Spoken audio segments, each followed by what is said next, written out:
Alrighty, welcome back, ladies and gentlemen, to the Chupacabra's lair. I am your host, Larry the Chupacabra, and we're back. Today, when I am, recording this, it is the 1st, April 1st, April Fool's Day. Happy April Fool's Day, everybody. You're gonna see this afterwards, so it's not April Fool's anymore. But, I love all of the game stuff that comes out for April Fool's. It's usually a whole lot of fun.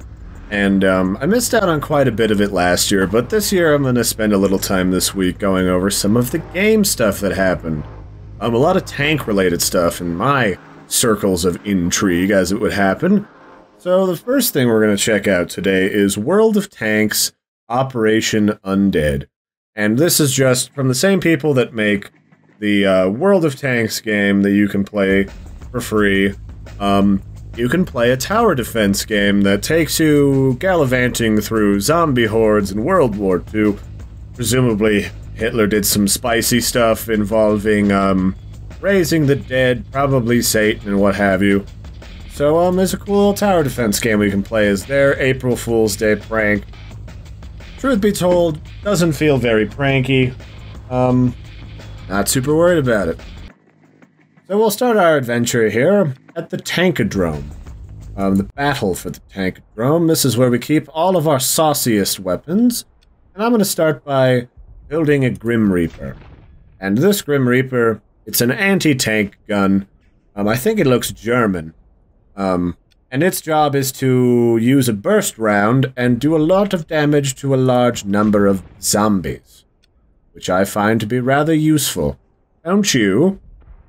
We'll just start spawning those. This little cute Vindicator specializes in single target damage and firing a little bit more rapidly than the other tanks. Then after that, I'm probably going to want to get this other thing, the Hammerhead. The Hammerhead, of course, does a lot of damage to a single target, but doesn't fire very fast. So that is its one downside. But we've got plenty of firepower here. We got AoE that shoots for a very long distance. We've got lots of single target damage. We're pretty good to go. Next thing I want is a Mud Spewer. This is a cute little first-generation Sherman tank. And its job is to be a bulldozer. It pushes mud up onto this road. And zombies don't have a whole lot of coordination going for them, so they do the thing. I'm not certain what type of tank this Hammerhead is. But it looks like it might be a Churchill tank or another type of American tank. It's hard for me to tell because I don't spend a lot of time looking at tanks from above. And I think this Vindicator tank is actually a cute little Matilda tank. And the Matilda tank was the bread and butter tank for British military for a good while during World War II. It was good for murdering infantry, and it had a nice machine gun. It was very versatile, and it could take a beating. The Churchill tank would come later, and it kind of sucked because it had a lot of design flaws. Specifically when it was used inside of, Africa, when they went to North Africa during World War II. However, one of the things that really made the Churchills remarkable was their ability to include things like modifications. Same thing that really made the Sherman here very versatile tank. The Shermans, you could have, like a minesweeper on the front of them. They could be semi-aquatic for when we landed on Normandy.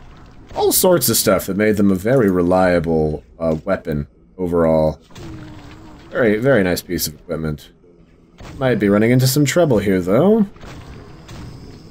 That guy can't kill that little pisser. Alright, well, that's too bad. I need to start upgrading the attack speed of these guys with some temporary buffs, like this Firecracker, which lets them... how did I do this before? I don't even remember. Let's redo this again. Alright, so here we are. We're gonna go on a magical adventure in the Tankadrome. This is where I keep my tanks. I need them to fight zombies. The countryside here in Europe, not looking so hot. Looks like I lost my airfield. But, let's go defend it from zombies. So we've got some zombies on the way. I'm going to want to start out this adventure with the Grim Reaper. Love the Grim Reaper, very lovely tank. Actually, it's not a tank at all. It's actually a, that's actually an anti-tank truck. So something that was very popular during World War II, especially with Germany, was, now you needed anti-air. Getting the crap shot out of you by planes. Not the best, truth be told. Kind of puts a dampener on the day's festivities. So, Germany would run around with gigantic flak cannons inside of trucks. Germany would later discover that, wouldn't you know it, the flak cannons that they'd been using to shoot planes out of the sky, the 88mm, makes an even better anti-tank weapon. So they would roll these up in a truck, or just on a wheel that was drugged by a truck, and they'd use it to shoot things. Still very popular with American forces, and British forces, and probably Russian forces, though they had different kind of anti-tank weapons that were very unique to Russia, I think is the polite way to say that. And we want to start filling out the rest of these rolls with all sorts of other kinds of tanks. The other thing I've purchased right off the bat here is a mud spewer. And the mud spewer, it's not actually a tank that squirts mud, it's just a Sherman tank. This looks like first level mud spewer is a first generation Sherman tank. And Shermans and some of the British tanks were remarkable because they were easy to augment with other types of equipment. This one's got a plow. Very nice for moving barbed wire out of the way of soldiers. And, these also could be outfitted with a mine-sweeping little flail that would spin around with chains and blow up mines safely out of reach of the tank. And they also had aquatic sort of accoutrements that would allow them to be semi-aquatic and do quite a bit of damage. Not damage, but allow them to really get up on shore safely from further out from a drop ship, which was very helpful when we were going after Normandy. All of that played a vital role when we assaulted Normandy. And then, I think for the Tier 2 mud spewer, I don't really recognize that tank. It looks like one of the M4A6s, those heavy tanks, and those could also be augmented with very heavy plows and stuff. This cute little Vindicator back here, the first level that you can't really see anymore, I'm tempted to think was actually a Matilda tank, which was one of the bread and butter tanks of the British infantry for a very long time. Matildas were very well known for... They didn't really have a great cannon on the front of them, truth be told, but they were remarkable because they could take a lot of abuse, and they were pretty good all-around vehicles for what they were being used for. Downside, of course, being, if you've got other bigger tanks from Germany around, that they'll murder the hell out of you. So, kind of puts a damper on the day's festivities, doesn't it? Now here we got a little motorcycle zombie. Those are heavier zombies. You gotta do quite a bit more damage to them to get them to die. I have zero idea what type of tank this Grim Reaper has become. It's clearly an anti-tank tank destroyer, because it has to completely swivel around to do the thing. And then when you upgraded the Vindicator, this just looks like either a Churchill or... You know, that might actually be either a Russian IS-2 or a T-34. Funny thing about the T-34, I might be mixing this up with something else, but when we were designing American tanks for use during the war, we came upon the idea for the Shermans. The Shermans were pretty nice for what they did, but the problem was they could be easily killed by any old German tank. So, one of the competing designs that could have replaced the Shermans was actually a design from another gentleman in the United States that would later go on to work for Russian tank designers. And I believe that was, in fact, one of the early T-34s. And that was when we learned that, rather than just super thick armor that could take a lot of bullets and not really care, and using weird tank tactics to try and stay out of fire of other tanks, we quickly learned that having slanted, sloped armor was a heck of a lot more effective. Doing a couple of things, it sort of angled the energy of whatever shot was being fired at you, so it wasn't going straight into a flat surface, and then it also increased the effective thickness of the armor. And then now it's, it looks like a later model American tank. And later down the road, American tanks like the Hellcats and the Pershings and the Walker Bulldogs, those would be a lot of really great mainstay tanks that would be really great because they had a higher caliber cannon at destroying the slanted armor of German tanks. Very important because Germany had a lot of big heavy tanks with big old guns that murdered just about everything that they saw. So this is actually kind of interesting back here. This tank right here, this Hammerhead, does a lot of wonderful single target damage. It's actually been upgraded to what looks like the Panzermaus. And the Panzermaus was a German tank that Hitler commissioned from Ferdinand Porsche, yes, the car guy, and the Maus was basically a portable bunker. Its max speed was, I think, 15 to 20 miles per hour, and it was a heavy sucker. It really was. And it's a super heavy tank, one of the only super heavy tanks I think that was ever developed or designed. And its entire purpose was to be slow and to just obliterate things. And you can actually play that in World of Tanks and in War Thunder. So, kinda cool. Definitely like me some of that stuff. So we'll begin this round much the same way. We'll have a cute little Vindicator over here. The Matilda tank. Named after a cartoon character of all things. And we'll also put in a couple Grim Reapers back here. So that we can have maximum just insta-kill for all of the little piddly units that wander through here from the first couple of waves. Now, this level, we're going to start getting quite a few aerial units sneaking through here. I'm actually going to build some of my rear defenses a little bit earlier than I normally would. Yeah, I'm pretty sure this is a Russian tank, this Hammerhead. It looks very Russian. A lot of Russian tanks have a very low profile after the start, maybe middle early part of the war. And that's great because, you know, if it's low to the ground, it's harder to hit. There's less of it to hit. So, actually a pretty smart tank design overall.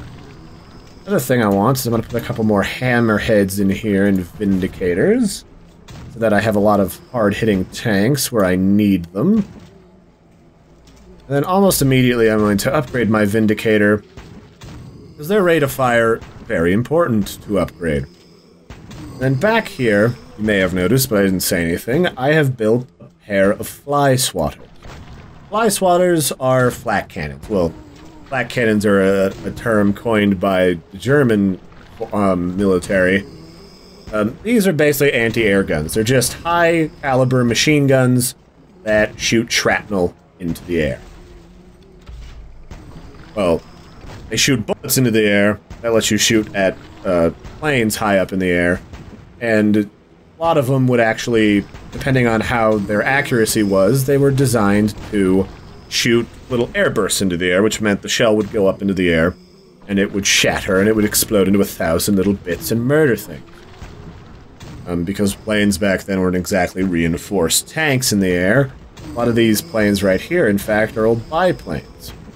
Again, something very stereotypical of World War II, the early parts of World War II. We were still using biplanes, primarily for a lot of air forces, which meant that the improved weapons that Germany had been developing were especially effective at what they did. Yeah, I don't even think I need this Fly Swatter over here, but I'll leave it alone for the moment, and I'm going to start upgrading my Grim Reapers. Now, a lot of the primary bread and butter of the German military during World War II was big, heavy tanks that would utilize their 75mm guns and their big 88mm guns. 88mm guns were originally designed to be used as anti-air cannons, and they still were throughout the war, but they did have the ability to utilize what we would call air bursts. And an air burst was a nice way of saying they'd use that same shrapnel they shoot in the air to kill infantry. Those were pretty nasty, and I have a feeling that's similar to what they're doing here, destroying the zombies. And so we're starting to get motorcycle zombies. I'm going to want to upgrade that mud spewer. That motorcycle zombie gets taken down a peg, and then I'll even give this particular tank the firecracker temporary buff, which will allow it to fire a little bit fast. Oh, that one's going to get through. How annoying. Right. Now this is where these upgraded flak towers back here are going to become important. We're starting to get some advanced planes coming through here. I'm actually going to sell this fly swatter, and I'm going to get a Vindicator. Whoops, that was bad of me, because some of these guys are sneaking through, and I don't like that. I'm also going to start upgrading these guys, and just for kicks and grins, I'm going to use one of my specials. As I defeat levels, and I do better in them, I have these little special points that I can use to summon different things. So that Panzer Mouse I told you about, that portable bunker, this is it. It's a gigantic super heavy tank. I think it was 128 tons, and it was designed so heavy during World War II that it couldn't actually drive over any existing bridges. It was so heavy that it needed to drive underwater through rivers in order to get to the other side, so Ferdinand Porsche would design it so that it could be electrically powered by a secondary mouse tank, and then it could drive underneath of the river. You know, kicks. Well, not for kicks, because it was necessary, but that was just how the whole thing was designed. Not a super practical tank, by all intensive purposes. Really the only thing it had going for it was super thick, and it had a gigantic 100-some millimeter cannon attached to it. Oh, one of the planes got through. That's not good. I'm losing lives like crazy. This is one of the things, you know, in this game. It's kind of an ebb and flow, give and take. Some of these planes can get through, so you need to be wary and hit them with a firecracker increase. So my thoughts on this game is, this is a lovely tower defense game, and I think this would be a legitimate addition to the arsenal of stuff that World of Tanks has to offer. It does a nice job, there's a lot of variance, and if you added some more tanks... Whoops, I guess... Let's just go back here and go straight to Mission 3, since I already unlocked it. I think this is a great game. I think this has a potential to be a wonderful tower defense game. Unfortunately, well, I say it has the potential. It already is a nice tower defense game with a variance of zombies and towers to murder their faces. The only tricky bit here is simply... It's an April Fool's game. I mean, it's not meant to be a long-term addition to this game's arsenal, so it's gonna age immediately. So, you know, they could totally make this into a mobile game. World of Tanks has recently gone into the mobile arena, which is a little bit easier because I mean, it's a mobile game. It has to have a lot of automated stuff attached to it in order to do the thing. You know, because you don't have the same responsive controls for firing a tank or shooting at a tank that you would with a mouse and keyboard for accuracy and speed and all sorts of stuff. And just for kicks, I'm going to summon another giant mouse tank, because I got the extra points to throw away right here at the start. I like this game. It's got good sound, it's got good graphics, even though it's kind of hard to tell the tanks apart from below. The only thing I would kind of like is, you know, some more variance between tanks. Something a little bit more historic to World War II. know, we had different types of Shermans and Crusader tanks and Churchill tanks that had the ability to have flamethrowers. So, you know, damage over time towers being available is what that would pretty much translate to, and that would be a really lovely addition. You know, you had other things like mines that you could put down. Everyone, I think, utilized barbed wire and mines to some extent. Maybe not us as much. We had a lot of things at our disposal that just aren't available in this game. So I think if they actually did want to keep this and do stuff with it, they totally could. It's a lot of fun, and I've enjoyed this tremendously. So I don't know how long this game's going to be available. I make no guarantees, but if you'd like to check it out for yourself, it's just WOT.undead.com. It's Flash-based, so make sure you got Flash installed. Yeah, it's kind of lame that we're still using Flash, even though it's been kind of already left for dead, as it were, by pretty much everyone, including the people that make it, but that's life. So, yeah, you can check it out, play it, it's free, there's leaderboards. I don't think they'll be really important after this week. And I've been your host, Larry the Chupacabra. Don't forget to like and subscribe. Got some more April Fool's stuff coming your way. And I hope you enjoyed this little preview of stuff that World of Tanks was doing for April Fools. Some of this stuff sticks around, some of it doesn't. Like Nuclear Throne had a old retro Doom style thing that they were doing for a while. Yeah, this is cool. So yeah, don't forget to do that subscribe-y stuff, and I'll catch you next time. Bye everyone, and hope you have a lovely week.